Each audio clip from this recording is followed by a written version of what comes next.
Hello বন্ধুরা, কেমন আছো? আশা করি ভালোই আছো। তো আজকে এই স্পিকারটা খারাপ হয়ে গেছে। এটা একটা অন্য কাস্টমারের স্পিকার, অন্য একটা সাউন্ড ম্যানের স্পিকার। তো এটা আমাকে দিয়ে গেছে রেডি করার জন্য। তো এটা আমি রেডি করে দেখাবো। তো এই স্পিকারটা হচ্ছে পি অডিওর। তো পি অডিও অরিজিনাল চিনবে কী করে, কোনটা অরিজিনাল বা ডুপ্লিকেট কারো কাছে? যদি এখন যদিও এই সিরিজটা নেই, ভি সিরিজ হয়ে গেছে। তো এটা হচ্ছে পি অডিও 22-26 মডেল। দেখতে পাচ্ছ এই টমসের স্পিকার, এটা মেড ইন থাইল্যান্ড। তো এই একটা ব্যাপার। আর পি অডিওর যে অরিজিনাল স্পিকার হবে, সেই স্পিকারটা কিন্তু কোনো দিন, এই যে এখানটা দেখো দুটো, এখানেও পি অডিও লেখা আছে, 5 থাকবে, অবশ্যই 5 থাকবে, এটা তো 5 আছে। আর এই যে এই ট্যাগটা রয়েছে, এই ট্যাগ যে তারের যে লাগানোর যে জায়গাটা রয়েছে, এই জায়গাটায় কোনো সময় লাল আর কালো হবে না।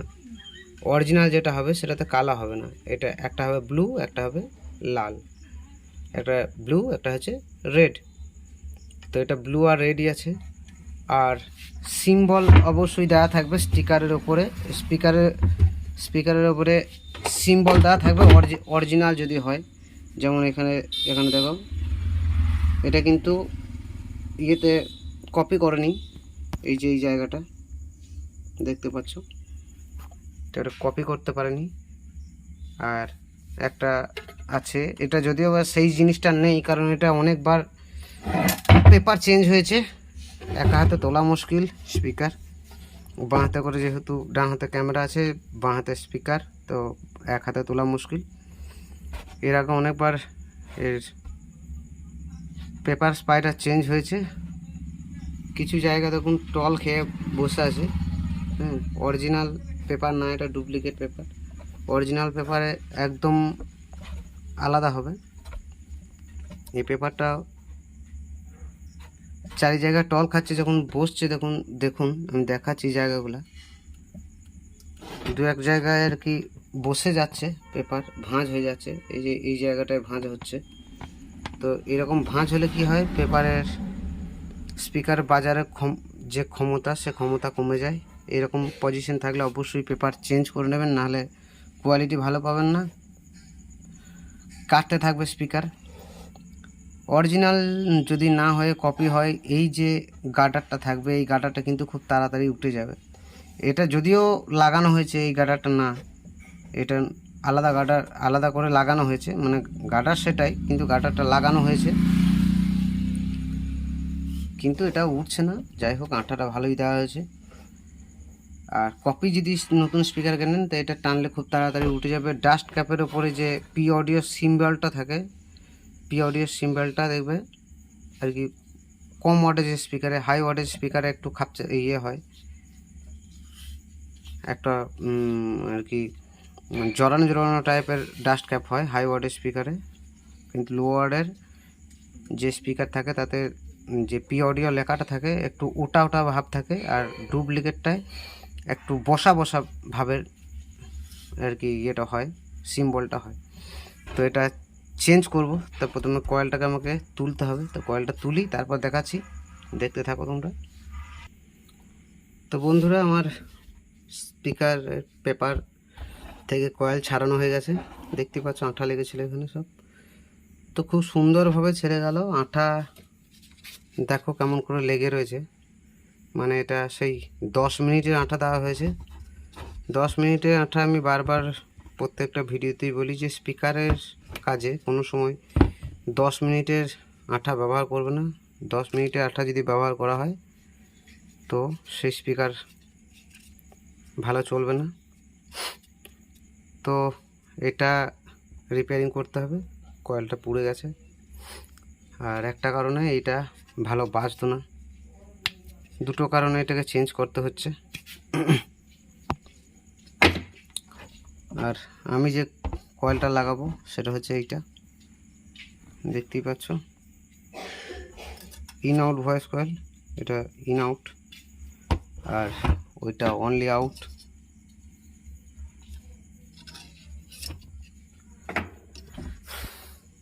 তো সব সময় বলি যে কাস্টমারের কাছে 2 পয়সা বেশি নিয়ে নেন, তবু অবশ্যই ভালো কয়েল লাগান। তো এটা ভালো কয়েল না, কমা কয়েল। দেখতে ফিনিশিং যেমনই হোক, কয়েলটা ভালো না। তো যাক, সেসব কথা। তো এটা আমি চেঞ্জ করব। কতটা ভেতরে ঢোকাবো ম্যাগনেটের ভেতরে সেটা দেখে নিন। জাস্ট এতটা তলা দিকটা ঢুকে থাকবে, এতটা বেরিয়ে থাকবে, এতটা, যাতে পাঞ্চিংয়ের ভালো শব্দ হয়, ভেতরে যেন গিয়ে ঠোকা না লাগে সেটাও দেখতে হবে। কারণ ভেতরে যদি বেশি ভোর দেওয়া হয়, যদি এই লেভেলে নিয়ে চলে যাওয়া হয়, অন্যান্য ছোট স্পিকারের মতো 120 ওয়াটের স্পিকারের মতো যদি এইটুকু বার করা হয়, আবার ডেজ কোম্পানির যে সব স্পিকার আছে তাতে দেখবেন একদম লেভেল করে ভরে দেওয়া আছে কয়েলটা, কিন্তু সেই হিসাবে যদি এই কয়েলটাকে ভরে দেওয়া হয়, এই থিকনেসের কয়েল, তো অবশ্যই ঠোকা লাগবে, স্পিকার ভালো বাজবে না। তো আমি প্রথমে এটাকে লাগিয়ে দিই ভেতরে, তারপর দেখাচ্ছি। তো বন্ধুরা, কয়েল লাগাবার আগে একটা কথা বলে দিচ্ছি, যেটা বলতে ভুলে গেছিলাম আমি। কয়েল লাগাবার আগে ভেতরটা অবশ্যই পরিষ্কার করে নেবেন, তাতে সেটা ফিল্ম পেপার লাগিয়ে, আমি বলি এই যে এই ধরনের ফিল্ম পেপার লাগিয়ে, আর cello tape, cotton tape, masking tape বা টেপ ইত্যাদি, যে ব্ল্যাক টেপ বলে অনেকে, ব্ল্যাক টেপ বলে, কিন্তু ওই টেপ লাগিয়েও পরিষ্কার করে নেবেন। না হলে কি, ভেতরে যদি একটাও নোংরা থাকে বা কোনো ধরনের কোনো ডাস্ট গিয়ে থাকে ভেতরে, তো সে একাই এই কয়েলটাকে কাটতে তার বেশিক্ষণ সময় লাগবে না, তাই অবশ্যই পরিষ্কার করে নেবেন। তো এবার কয়েলটাকে লাগিয়ে দিই, তারপর দেখাচ্ছি। তো বন্ধুরা, আমার কয়েল বসানো হয়ে গেছে, দেখতেই পাচ্ছ। তো এটা এবার ব্যালেন্স করতে হবে, আর ব্যালেন্স করে গোটাটার মধ্যে একটা ফিল্ম ভরতে হবে। তো ঠিক এতটাই বাইরে থাকবে, দেখতেই পাচ্ছ কতটা, এতটাই বাইরে থাকবে। এবার ফিল্ম দিয়ে দেবো গোটাটায়, তারপর আঠা দেবো এবং রেখে দেবো এটাকে। তো এইভাবেই স্পিকারের কে ব্যালেন্স করবে একটু হাই ওয়াটের স্পিকার হলে। ফিল্মটা কি করে দেবে, গোটাটাই ফিল্ম দেবে, আমি দেখাচ্ছি ফিল্মটা দিয়ে। এই যে এই রকম ধরনের বড় বড় ফিল্ম নেবে, সেখানে ভালো হবে ফিল্ম নিলে, দেখাচ্ছি। একদম গোটাটাই ফিল্ম দিয়ে দিতে হবে।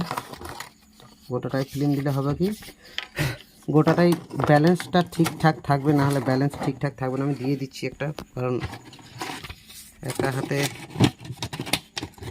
ক্যামেরা ধরা এবং কাজ করা একটু অসুবিধাই বটে।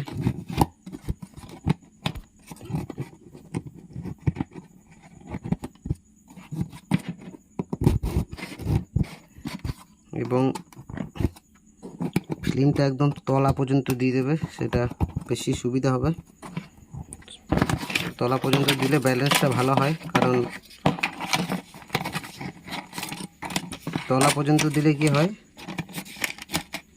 যে টলের ভাবটা, টল খেয়ে থাকাটা কোনো জায়গায় টল খাবে না, একদম অ্যাকুরেটভাবে কয়েলটা উঠবে নামবে।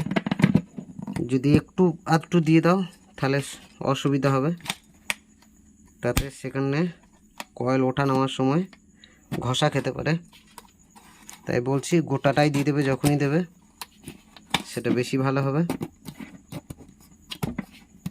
তো এই যে আমি ফিল্ম এখানে যতটা ঢুকলো ঠিক ততটাই ভরে দিলাম, গোটাটাই ফিল্ম লাগিয়ে দিলাম। আর এই দিকটাতেও ফিল্ম দেবো, এই গ্যাপটাতেও দুটো ফিল্ম লাগিয়ে দেবো আমি, সেম ক্যাটাগরির, সেম থিকনেসের ফিল্ম লাগাতে হবে এখানে, যেন গ্যাপিংয়ে চলে যায়। তো সেম থিকনেসের সামান্য দুদিকে ফাঁক আছে, সামান্য, ওটাতে কিছু যায় আসে না। তো সেম থিকনেসের আর একটা ফিল্ম জোগাড় করতে হবে। তো আমার কাছে রয়েছে এটাও লাগিয়ে দিই। এবং এটাকেও গোটাটাই ভরে দেব এবং কয়েলটা একবার নড়িয়ে দেব। কয়েল ঠিকঠাক বসে যাবে গ্যাপিংয়ে, আর কোনো অসুবিধা হবে না। এরপর আঠা দেব। কয়েল নিয়ে আর কোনো টেনশন হবে না। তো এইভাবেই স্পিকার বানতে থাকবে। ধন্যবাদ। এবার আঠা দিয়ে কালকে টেস্টিং ভিডিও দেবো যদি রেডি হয়, কারণ এটা 24 ঘন্টার আঠা লাগাবো। অ্যারারাইটের আঠা এই যে আমার কাছে রয়েছে অ্যারারাইট, এটা 24 ঘন্টার আঠা, খুব তাড়াতাড়ি শুকোবে না। আঠা দিয়ে দেখানোর কোনো ব্যাপার নেই, তো একই ব্যাপার। তো আঠা দিয়ে শুকিয়ে তারপর দেখাবো। ধন্যবাদ।